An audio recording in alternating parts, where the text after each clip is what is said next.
quadratic formula. This is a quadratic equation. We want to find what x is. By completing the square to solve the equation.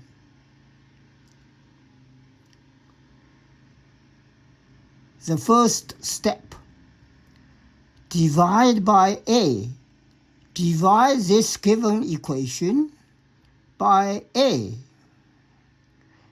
and subtract the constant, which is c, from both sides.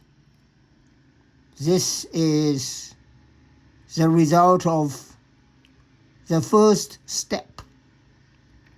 Now, complete the square using half of b over a, half of this, and then square it. So half of b over a is b over 2a. Then square b over 2a. You get b squared over 4a squared. You add this term to the left-hand side, add the same term to the right-hand side.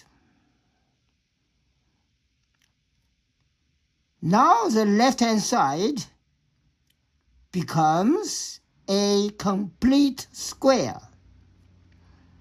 The complete square is the bracket x plus b over 2a, the bracket squared. Do common denominator on the right-hand side. I get numerator b squared minus 4ac, denominator is 4a squared. Take the square root of both sides. Take square root of this. I have this. Take square root of the right-hand side. The numerator is the square root with plus minus sign. And the square root of the denominator is just 2a. Now you can move b over 2a from the left-hand side to the right-hand side, and I finally get the solution x. X is this. This is called the quadratic formula. Depend on whether b squared minus 4ac is, you can take square root, so you have plus, one answer with plus, another answer with minus.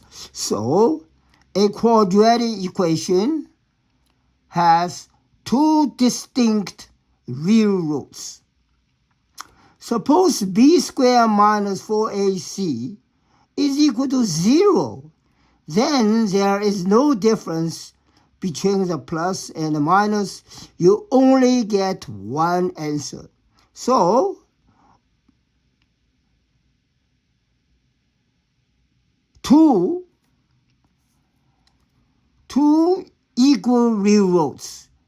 That is the case b squared minus 4ac is 0. Another case is b squared minus 4ac is negative. If this is negative, you cannot square root a negative number. Therefore, you don't have the result. So, no real roots. So you have three cases, depending on b squared minus 4ac. A quadratic equation has two distinct real roots or two equal real roots or no real roots. This page is taken from Houghton Mifflin. This is the publisher. The textbook is Mathematics 11, page 154. Thank you for watching. Bye.